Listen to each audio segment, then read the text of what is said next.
कहा है कि मुसलमानों का वोटिंग राइट खत्म कर लेना चाहिए।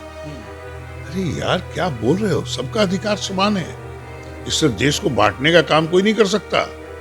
जब भी चुनाव होता है तो हिंदू और मुसलमान को धर्म के नाम पर बांट के वोट लेने की राजनीति होती है। गलत है, मैंने कहा है उनको माफी मांगना चाहिए, तो माफी मांग नहीं रहे हैं। पता नहीं भारतीय जनता पार्टी की सोच क्या है। यही बोल बोल के तो आज तक वोट लेते रहे हैं।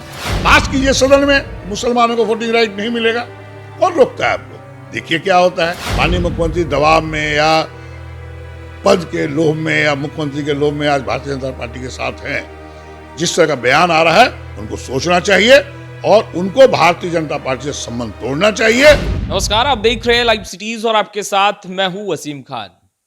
बीजेपी विधायक हरिभूषण ठाकुर के एक बयान के बाद बिहार की सियासत गर्मा गई है और वो गर्माहट सदन के अंदर बाखूबी देखी जा रही थी। आज जिस तरीके से नेता प्रतिपक्ष के साथ साथ विपक्षी खेमा सत्ता पक्ष पर हमलावर दिख रहा था, बात तो बाप तक भी चली गई थी। देखिए, इस वक्त हमारे साथ कांग्रेस के कद्दावर नेता अजीत शर्मा जी हैं, बिहार विधान मंडल दल के नेता भी हैं। इनसे बात करेंगे। सर, सबसे पहला सवाल कि आज इतना आप लोग गुस्से में क्यों सदन में थे? बिल्कुल गुस्से में नहीं थे। देखिए, कोई भी व्यक्ति का अधिकार इस हिंदुस्तान की धरती पर, चाहे वो हिंदू हो, मुसलमान हो, सिख हो, ईसाई हो, क्रिश्चियन हो, सबका बराबर अधिकार है। जिस तरह से एक भारतीय जनता पार्टी के विधायक ने कहा है कि मुसलमानों का वोटिंग राइट खत्म कर लेना चाहिए।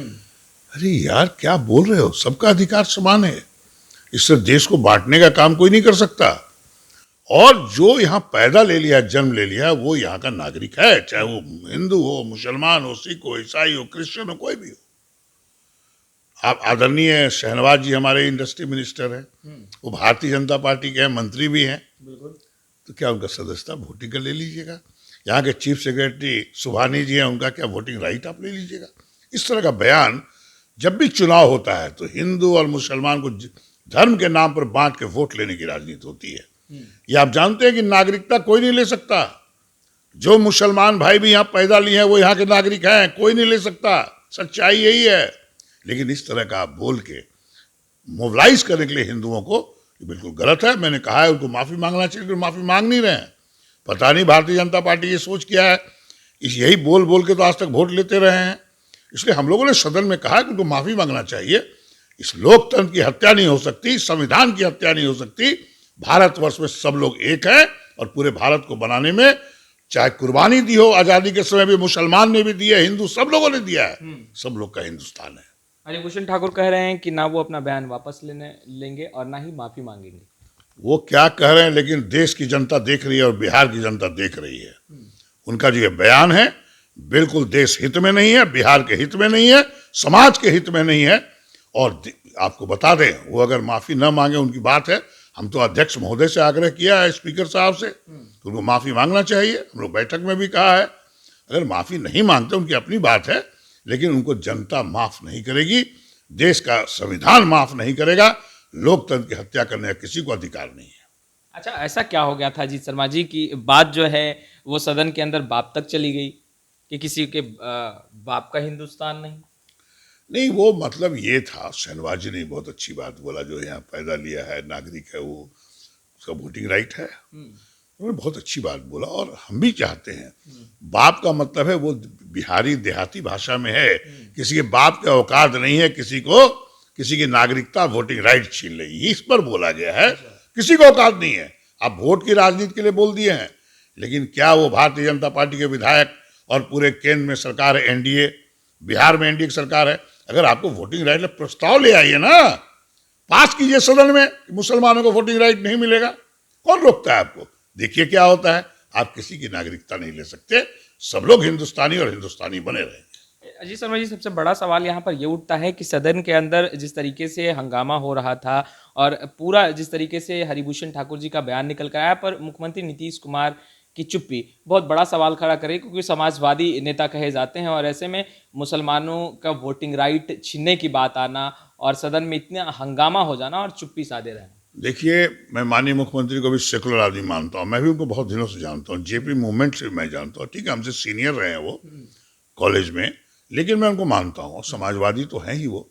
पता नहीं भारतीय जनता पार्टी के दबाव में कुछ बोल क्यों नहीं रहे हैं। निश्चित तौर पर। लेकिन उन्होंने आज बयान में अपने बोला है कि सांप्रदायिक शक्ति को हम सद्भाव को बनाने के लिए हम हमेशा लगे रहे हैं। कोई भी नहीं कह सकता कि हम नहीं लगे, उसको हम तोड़ने नहीं देंगे, चाहे और कुछ भी हो जाए बिहार में। लेकिन ये हिंदू मुसलमान वाली बात है, सेकुलर लोगों को एक साथ रहना, ये उन्होंने आज बयान दिया है। और मैं भी मानता हूं माननीय मुख्यमंत्री दबाव में या पद के लोभ में या मुख्यमंत्री के लोभ में आज भारतीय जनता पार्टी के साथ हैं। जिस तरह का बयान आ रहा है उनको सोचना चाहिए और उनको भारतीय जनता पार्टी से संबंध तोड़ना चाहिए, क्योंकि देश उनकी ओर देख रहा है, बिहार की जनता उनकी देख रहा है। और मैं भी मानता हूं वो सेकुलर व्यक्ति हैं कि क्यों दबाव में आप हैं। आप पहले बिहारी हैं, बिहार के लिए हैं, देश के लिए हैं, अपने पद के लिए नहीं है। इसको सोचना पड़ेगा। यानी मुख्यमंत्री नीतीश कुमार बीजेपी के दबाव में हैं, आप भी मान रहे हैं? बिल्कुल दबाव में है, नहीं तो क्यों नहीं बोलेंगे। वो तो हमेशा बोले, आज ही बोले हैं कि मैंने बिहार में सभी प्रशासन के पदाधिकारियों को बोला है सद्भाव और सांप्रदायिकता बना रहेगा, सेकुलरिज्म कायम रहेगा। आज भी बोले उन्होंने बयान में। लेकिन आपको भारतीय जनता पार्टी के लोग कर रहे हैं उसके बारे में उन्होंने कुछ नहीं बोला। उनको बोलना चाहिए था जो लोग कर रहे हैं वो गलत कर रहे हैं, मैं केंद्रीय नेतृत्व से बात करूंगा। लेकिन उन्होंने ऐसा कहा नहीं। लेकिन मैं मानता हूं आपको जनता बिहार की देख रही है, देश की जनता देख रही है, आपको निर्णय लेना होगा। जो गलत बोलेगा बयानी, और आप तो अच्छे आदमी हैं तो बोलिए ना, दिक्कत कहाँ है। मुख्यमंत्री पद कोई चीज नहीं होता है, देश सर्वोपरि है, बिहार सर्वोपरि है, जनता सर्वोपरि है। तो आपने सुना अजीत शर्मा जी को साफ तौर पर कहना था हिंदू मुस्लिम सिख ईसाई ये जो एकता है हमारे देश की जो खूबसूरती है इसे टूटने नहीं देंगे, चाहे बीजेपी जितना भी जोर लगा ले। खैर, लाइव सिटीज के साथ बने रहे। अब तक आपने हमारे चैनल को सब्सक्राइब नहीं किया तुरंत सब्सक्राइब कर ले। आपका बहुत बहुत शुक्रिया।